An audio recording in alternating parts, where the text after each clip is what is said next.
Hello, adventurers. Welcome to another exciting episode of 10 Things to Farm. Ba-dum-ba-dum-bum-bow. We're doing difficulty elite today. Again, this is the third iteration of this series. We've touched normal difficulty and hard difficulty. Again, the difficulty is based on just time consumption, not actual difficultiness. But yeah, today we're doing elite. We're doing 10 more items. Let's hop into it.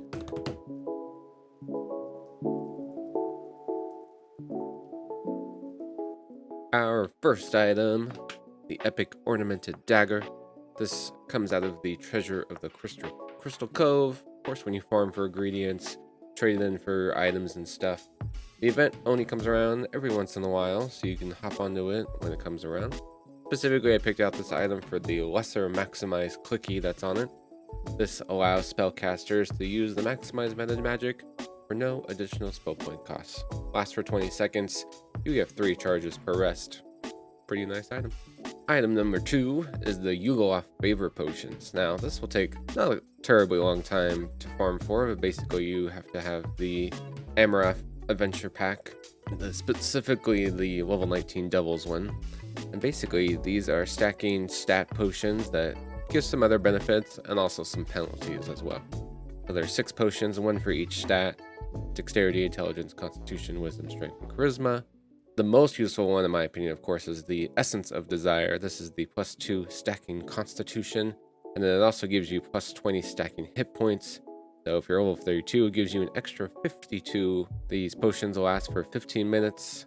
So take a look. The Yugoloth vendor, of course, is out in Amrath, up in the upper section by the portal, under this little archway, basically. But yeah, they're very useful potions. You can use them on level 1. They are bound to character, which kind of sucks. The Essence of Cunning is a pretty cool, useful one too, because it gives you some spell point regeneration. 1 spell point per 6 seconds. Item number 3, this is the Cape of the Rock. This comes out of Chains of Flame, the Sands Adventure Pack. We choose this, of course, for Rock Strength. It's a 30-second clicky, which isn't terribly long, but you get to kill some bosses. And it gives you +6 quality bonus to Strength. Minimum level 11 item, kind of nice. You can also look at the Gloves of Titan's Grip. This is pretty similar, where it gives you a +6 psionic bonus to Strength, different type, pretty great. And that lasts for 1 minute. Also 3 charges as well. It's a minimum level 18 item though, so a little bit higher. And this comes out of the Mind Sunder. So Cape of the Rock, Gloves of Titan's Grip, get some extra strength. Next up, for number 4, we're looking at some Eternal Flasks.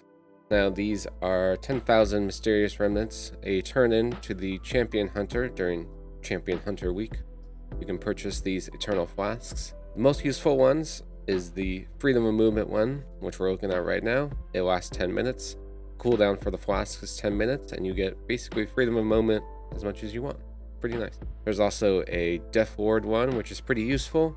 Not as useful anymore if you have the Skullduggery cap from the Salt Marsh pack, but it's useful if you don't have that yet. But yeah, Eternal Flasks, use those Mysterious Remnants, turn into the Champion Hunter. For item number 5, we're looking at the Necklace of Glib.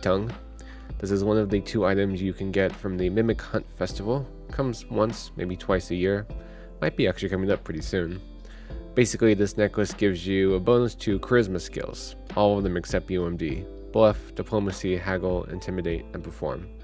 And of course, you can pick different minimum level of the items: 4, 8, 12, 16, 20, 24, 28.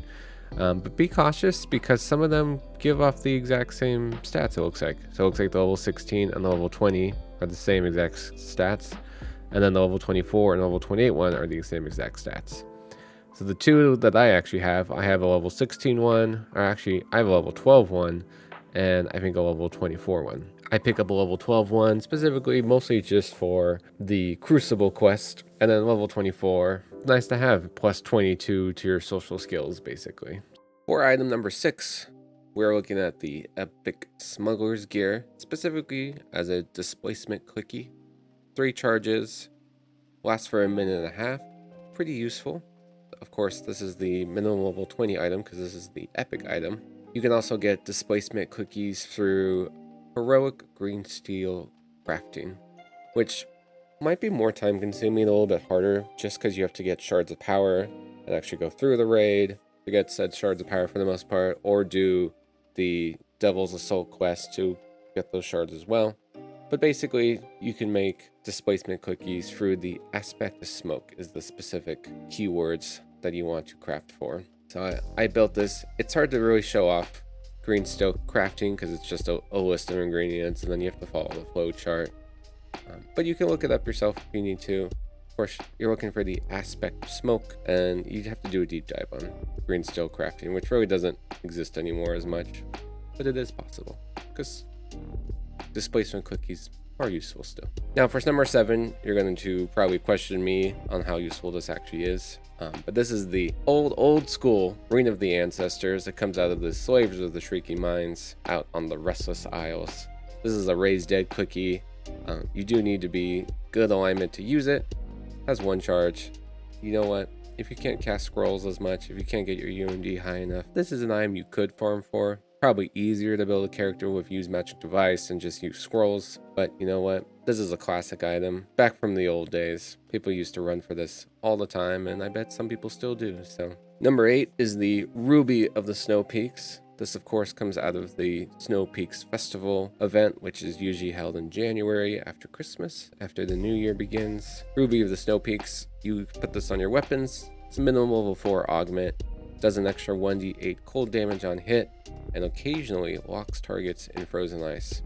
I want to say the DC is like 35 or so it's pretty good for the heroics. You can go into this freezing ice enchantments to look at it. Freezing ice, fortitude save, DC of 35, 5% chance of freezing ice encasement. Freedom of movement does block it, which you know sucks. Doesn't work on bosses of course, but it's very useful just to stun some more enemies and just clear through quests a little bit faster. Item number 9, I have never seen ever. This is called the Xachosian Eardweller. This drops out of the Inspired Quarter quest, Eyes of the Titan, I Dream of Jeets, Finding the Path, and then the Dreaming Dark, which is technically chain 2. According to the wiki here, it's a random spawn near any chest, which doesn't sound like it's in any chest, which is very interesting. So it's like something you'd pick up off the ground. Doesn't drop on normal, 2.5% on hard, and 5% on elite.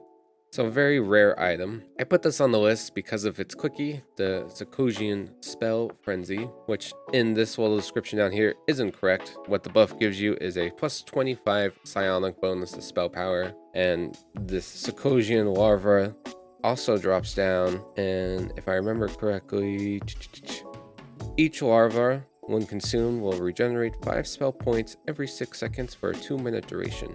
100 spell points per egg consumed, and it drops 3 of them. So you get a psionic boost to spell power, and then you get a little edible that gives you some spell point regeneration. Very interesting item. I've never seen it. Be interesting to find it at some point. For our last item on the list, we of course have to talk about the Cursed Blade of Jack Jibbers. Probably the most famous item to try to farm for. It's a very, very versatile, useful item. Saves raids. Super great. 1 charge.